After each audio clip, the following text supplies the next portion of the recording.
Assalamualaikum warahmatullahi wabarakatuh. So hari ni kita masuk bab next tentang wealth creation. Pertama, bila kita dah ada wealth creation ni, maksud dia kita kena create income lah.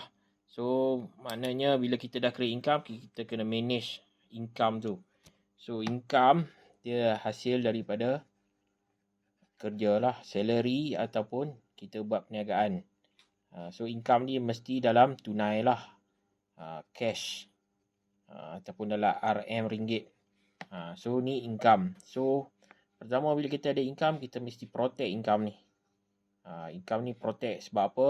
Banyak risiko dalam hidup. Satu contoh kematian, kan, TPD dan critical illness. Benda-benda ni semua boleh menyebabkan kita kehilangan income.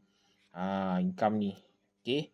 So bila kita dah ada income, tapi kita jangan hanya kerana ada takaful, kan, takaful kita dah yakin income ni takkan hilang. Income dia boleh hilang banyak sebab. Sebab kita tak rancang. Bila kita tak rancang, maka hutang pun kita tak rancang, kan. Hutang yang dirancang kita sebab memang kita rancang. Tapi bila kita tak rancang, hutang akan jadi lebih. Jadi next kita kena rancang retirement plan. So retirement plan apa yang paling sesuai adalah PRS lah. Sebab PRS ni long term. Sebab tahun lepas pun orang kata dalam 15% juga dia bagi. So dalam long term, okay, kita kalau mungkin ada KWSP plus KWSP, kita harap cukup lah. Sebab kita tahu masalah KWSP 66% yang bersara tak cukup.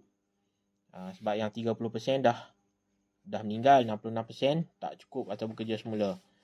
So dengan ada tambahan daripada PRS, insya-Allah saya yakin mampulah. Ini secara busuk-busuk lah, kan. So hutang ni kena kontrol dalam 30% je. So yang ni kalau boleh 10%. Hutang ni kalau boleh kontrol 30%. Lagi kita ada lagi orang kata 50%. 50% inilah yang kita kena kontrol belanja. So bila you boleh kontrol belanja, ini akan jadi punya savings atau investment lah, kan. Tapi itulah masalah. Kalau ada orang dia berhutang lebih daripada 30%, kan, dia hanya tinggal sikit lah, kan. Sebab tu dalam kita punya income ni, ramai yang tak boleh buat retirement plan, ramai yang tak boleh ambil takaful sebab dia dah tak ada dah persen dia. Bila persen dia tak ada, habislah semuanya bayar dekat hutang banyak. Hutang saja pun dah 60%, 50%. Yang nak belanja pun banyak sebab makan pun mahal.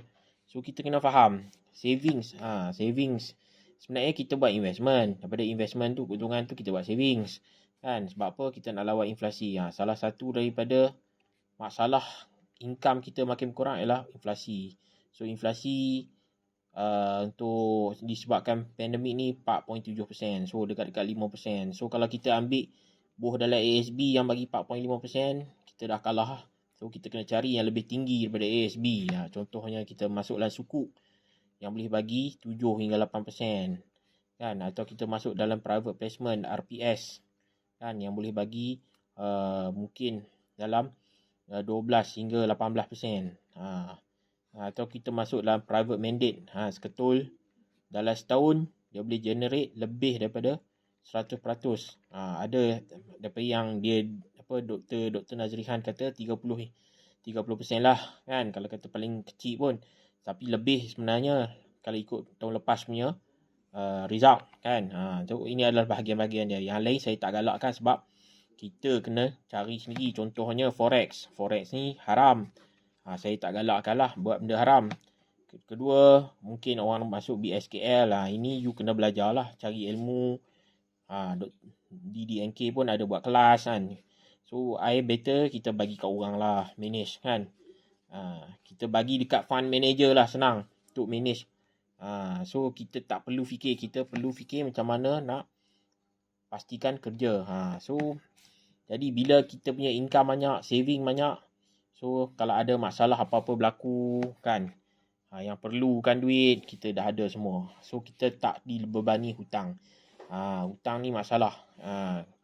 Bila hutang banyak benda yang kita tak boleh ambil.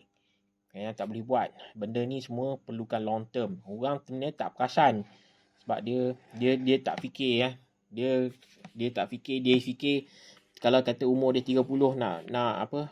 30 sekarang, dia nak retired tu 60. Dia rasa 30 tahun tu lambat lagi. Sebenarnya tak lambat pun. Kan? 60 mungkin hidup sampai 90. Ada 30 tahun lagi. Sebenarnya tak apa? Orang kata tak panjang mana pun. Hidup kita ni sekejap je. Kan? Cuba kita tengok masa. Kalau kita tak rancang dari awal, memang habis masa kita. Kita dilahirkan sampai umur 20. Benda ni adalah tempat kita belajar. Bermain. Kan? Membesar. Bila kita dah start kerja sampai umur 40 ni tempat kita bekerja. Kumpul duit. Kan? Beli aset. Kumpul aset lah. Kan? Berhutang lah maksud dia. Kan? Bila kita dah masuk ni, kita patut dah fokus pada retirement. Mungkin kita patut fokus dekat education plan. Mungkin kita dah kahwin umur 30.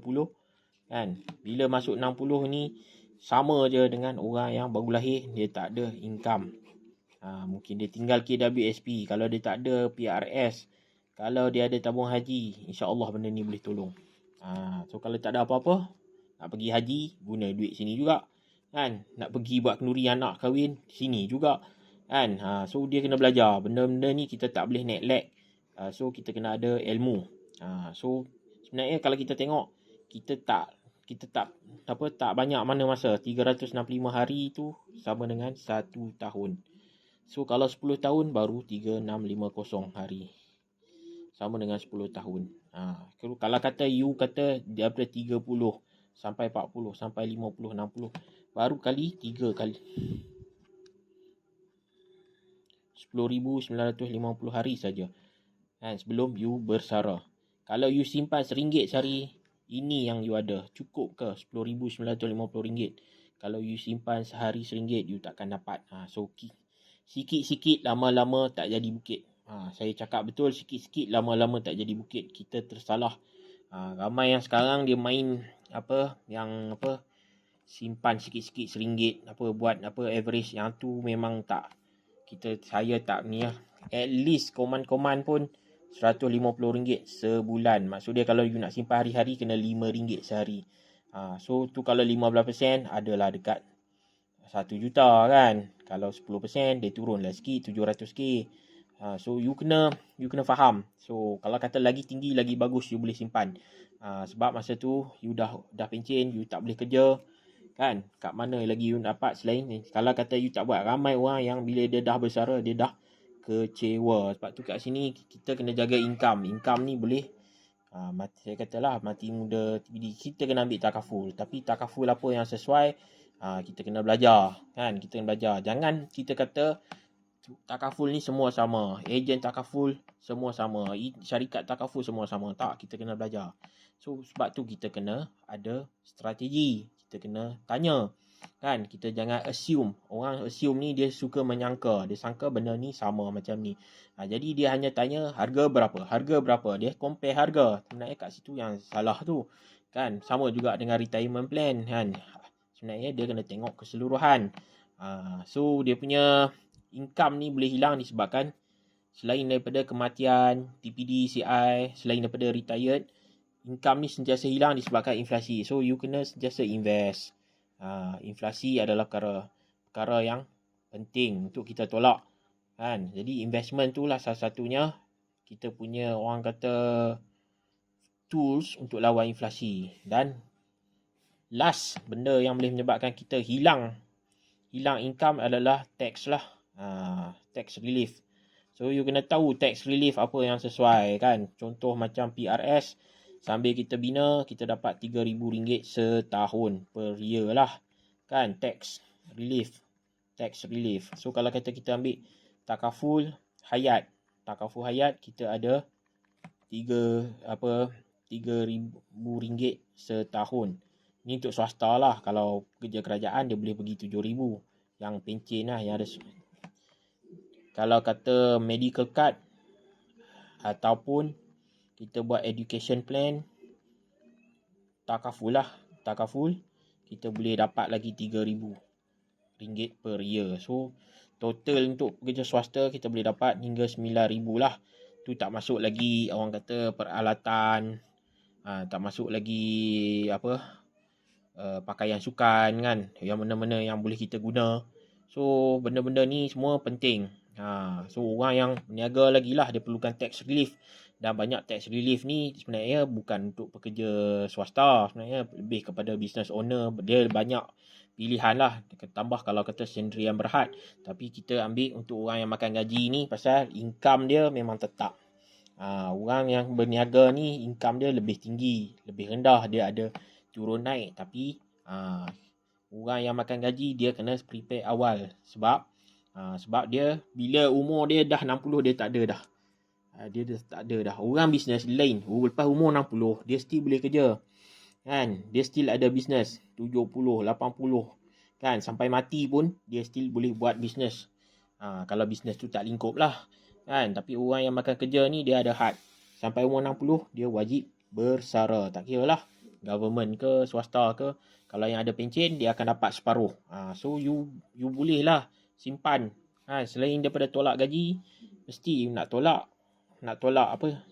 cukai kan. Zakat tu memang wajib. Saya tak masuklah dalam ni. So saya tak katalah bab tolak zakat tu jadi orang kata kurang income. Zakat tu sebenarnya kita nak sucikan harta kita kan. Zakat tu penting. Tapi yang kita boleh tolak tu better kita tolak. So jangan kita orang kata brush aside benda-benda ni, kita belajar. So nak belajar ni satu kita kena humble lah. Humble ni jangan sombong. So jangan anggap kita ni orang kata pangkat tinggi kan. Ini yang terjadi kebanyakan. Sebab saya dulu pun manager kilang. So bila saya manager, saya pun tak berapa nak ambil pusing benda-benda ni. Tapi bila dah hilang pekerjaan, baru kita belajar. So kita kena insaf.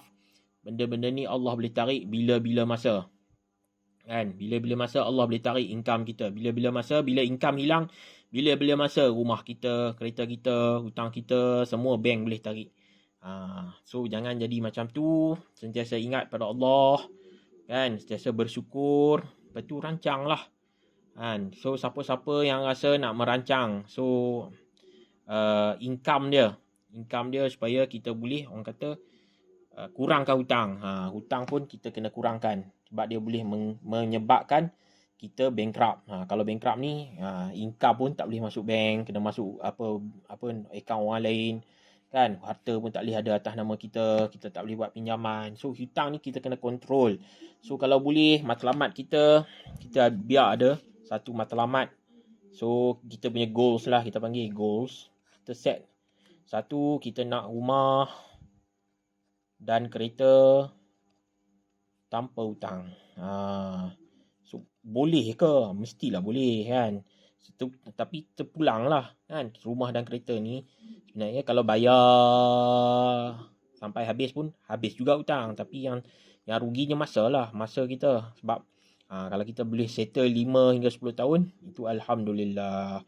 Kita boleh jimat interest kan. Satu, kita boleh dapat full kita punya income, salary tu tiap-tiap bulan. Kita boleh tambah masuk dalam kita punya investment. Dua, kita nak dapatkan savings melalui investment tadilah. Savings ni, so kita invest, dia akan jadi saving lah. Invest ni sebab kita nak lawan inflasi kan.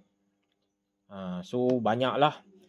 Bila kita dah invest, dapat, kita boleh tukar lah savings ni kan. Kita masuk dalam FD, fixed deposit kan.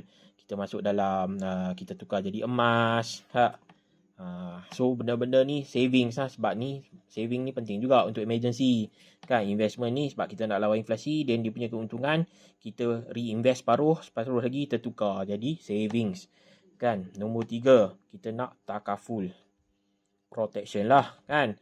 Kita yang takaful hayat pun kita nak, takaful plus medical lah kan. Medical sebab bila kita umur 60, kalau kita kerja dengan swasta, tak ada dah perlindungan. So better kita ambil. Bila kita tak ada hutang, kita boleh ambil yang orang kata yang sempoi sikit kan, sampai umur 80. Sebab sebanyakkan orang bila dia start sakit 60, 70, 80 ni memang dia start sakit lah. Kebanyakan reality yang bankrupt pun banyak yang berusia ke atas. Sebab dia orang terpaksa jual rumah, habis dia punya simpanan kerana orang kata nak berubat lah. Itu realiti dia. Kan, nombor 4 kita nak perwarisan lah. Kan, perwarisan ni maksud dia kita tulis wasiat, kan, kita pastikan harta kita, hutang kita, tu apa amanah kita, mungkin kita ada nak buat sedekah, nak buat wakaf, dilaksanakan. So bukan saya kata tak cakap mulut tak boleh, kan, tapi kita kesian dekat waris tu, dia orang tak faham cara nak bawa benda tu melalui orang kata pusaka. Sebab pusaka ni dia perlu melalui proses pentadbiran, dia bukan boleh cakap mulut macam tu saja. Faraid dia hanyalah nisbah pembahagian, kan. Kalau nak buat faraid pun tak kisah, tulis wasiat, kan, bawah tu tulis saya nak bahagi harta secara faraid, habis. Jadi semua harta dia akan dibahagi secara faraid. Kalau dia nak bagi sama rata pun dia boleh tulis itu hasrat. Tapi kalau waris faraid tak nak dan dia orang nak ikut faraid, itu terpulang. Cuma kalau kata dia nak bagi, dia boleh bagi melalui hibah. Kalau nak bagi pada isteri, dia boleh buat perjanjian aset perolehan bersama nak bagi pada isteri. Tak ada masalah, kan. Cuma kita tak bagi dia buat semua hibah, kan. Kita tinggalkan sikit 40% untuk tujuan faraid jugalah, kan. Kita bukan nak hibah semua, kita bukan nak faraid semua. So ada apa yang perlu sahaja. Yang perlu hibah kita hibah, kan. Yang perlu faraid kita buat faraid. Kita tak nak ke belakangkan hukum Allah. Jadi kat sini pentingnya seorang Islamic life planner. So saya tak suka nama ejen takaful sebab takaful dia asyik hibah takaful, sebab saya tak promote hibah takaful. Saya promote protection income protection. Kita income protection, kita nak protect masa kita ada income gaji dekat time ni saja. Ini kita punya golden egg lah kita panggil. Tapi golden egg ni akan habis juga umur 60. So kenapa nak bayar lagi? Ini bukan legacy yang kita nak tinggal esok. Kalau kita survive lah. Kalau kita tak survive, inilah yang akan dapat pada waris. Kalau kita survive, yang akan dapat pada waris kereta, kan, rumah, tanah, emas, fixed deposit, investment, mungkin kita ada buat bisnes, kan. Ini yang kita akan wariskan. So duit-duit pun boleh diwariskan. Tak ada masalah. Tak perlu melalui takaful. Takaful is just orang kata backup plan. So kita ada plan A, B, C, D. Dalam tu backup plan dia, kan, A, B, C, D. Backup plan dia adalah ini. So kalau kita tak sampai, insyaAllah ada takaful dekat sini. Dia orang kata pengganti. Sebab ni masa depan. Kita tak tahu masa depan macam mana. Dia ada takaful. Itu saya tak berapa guna takaful as a legacy planning sebab kita boleh jadi kita akan survive. So bila tak ada dah income, kan, apa kita nak protect? Benda-benda ni memang dah jadi hak kita. Patutnya sebelum kita bersara, kita kena pastikan hutang-hutang. Bila benda ni tak ada dah hutang. Yang ada kita punya tunai yang kita simpan dalam KWSP, tunai yang kita simpan dalam FD, bisnes kita, saham-saham, tanah yang kita beli, semua tu dah jadi hak milik kita. Tak perlu dah kita nak protect apa-apa pun, kan. Itu beza saya. Sebab tu saya buat LIFE, Life Planner. Saya tak buat takaful planner. Beza. Walaupun saya guna takaful, benda yang sama, tapi konsep saya adalah lain. Sebab tu bila saya nasihat, saya kata takaful ambil umur sampai 60, tapi retirement plan kita buat PRS. Sebab PRS ni dia bagi 15%, dia lebih tinggi, kan. Dia tak ada charge. Dia ada charge, maksud saya charge dia 3%. Taklah macam takaful tu, charge takaful tinggi, dan bila berumur, kan, umur makin tinggi, charge takaful semakin tinggi, wakalah fee makin tinggi. Tapi untuk PRS, dia 3% tu dia tetap. Kan, kalau kita masuk RM200 je. RM200 je dia charge. Dia once kita masuk, dia tak ada charge dah. Charge dia tak bertambah. Tapi kalau takaful ni charge dia makin bertambah. Makin kita tua, makin tinggi, kan. So, kalau kita ambil sampai umur 80, dia akan meningkat charge tu. Ini merugikan lah. Kan, kalau kata sampai umur 80, umur 80 kita ambil, kita tak mati lagi. Memanglah kita tak dapat, tapi orang kata rugilah dari segi kita bayar kan. Jadi pesanan saya kita balance kan. Kita jangan ambil semata-mata kerana ada 1 juta punya polisi yang kita nak hibahkan pada keluarga, jangan. Kita just benda ni nak ganti masa depan kita yang mungkin kita tak sampai. So sebab sekarang pun ramai orang cakap KWSP tu mungkin dia tak sempat nak rasa bila kerajaan tak bagi kan. Tapi bila sebut takaful dia tak nak ambil. Lepas tu dia rasa dia boleh hidup lebih sampai tua. So kita kat sini kita kena balance lah. Kan saya pun tak suka nak suruh orang ambil sampai 80 itu orang kata. Sebab lagi satu pun kalau kita dah kahwin kan, saya umur 43. Anak saya umur 8 tahun. Kalau sampai umur 60, mana ada 17 tahun lagi. Umur dia 8 tahun sekarang, 17 tahun akan datang, umur dia 25. Dia dah dewasa. Kan? Dia dah dewasa. Dia yang perlu ambil takaful untuk protect diri dia sendiri. Patutnya dia kena cari kerja, dia ambil takaful lah. Kan? Bukannya saya yang terus continue bayar untuk plan ataupun polisi tu sampai saya umur 80. Kan? Itu pandangan saya. Kan? Sebagai saya pun ejen takaful yang berlesen. Kan? Saya juga adalah unit trust consultant. Saya juga adalah perancang perhata Islam dengan Asalihin Trustee. So saya suka buat benda yang orang kata balance kan. So saya juga adalah mortgage consultant, menggunakan LPPSA, menggunakan bank untuk beli rumah. So kita faham hutang rumah ni dia besar. Tak ada 30%-nya. Kalau beli rumah 300,000, 1,500 bayar. Tu kalau kata orang tu gaji 3,000, dia dah 50% lah. Dia punya tu. Sebab tu bila nak beli, pastikan ada cashback. Cashback ni untuk apa? Untuk kita selesaikan hutang-hutang lain, hutang kita. Jadi kita hanya bayar satu je. Kan? Walaupun dia 30 tahun, lepas tu kita fikir macam mana kita nak tambah ataupun kita nak pendekkan hutang tu. Sebab apa? Kalau kata kita boleh pendek dalam 30 dalam 5 tahun 10 tahun, kita dah orang kata kurangkan masa, orang kata, dan juga interest lah yang kita bayar pada bank. Yang ni kita akan bincang lebih lanjut lagi lah tentang kata kaedah-kaedah tutup hutang dalam hartanah ni. Okay.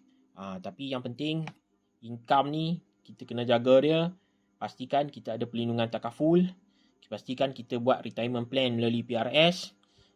So kalau kata you berjaya tutup hutang awal, so kita boleh tambah lagi savings dalam unit trust ke, saving dalam ASB ke, saving dalam orang kata tempat-tempat lain. So once you made your first 100k, yes, kita boleh masuk dalam private placement RPS untuk dapat lebih tinggi, atau kita boleh masuk dalam private mandate untuk dapatkan lebih tinggi. So benda-benda ni penting. So kalau kata kita berjaya gandakan dengan cepat, peluang kita untuk orang kata tak perlu bersara umur 60, mungkin umur 50 kita dah boleh bersara. Time tu kita dah boleh pergi haji. Kita dah tak perlu bayar hutang kan. Kita dah boleh start fikir nak buat bisnes apa, sebab kita tak ada hutang, kita dah ada duit yang banyak kan. Sebab tu saya kata kalau jangan buat bisnes, sebab bisnes belum pasti menjanjikan kekayaan. Tapi bila you jaga kekayaan kan, akan ada bisnes, insyaAllah. Ini yang sifu saya ajarlah. Okey, Assalamualaikum warahmatullahi wabarakatuh.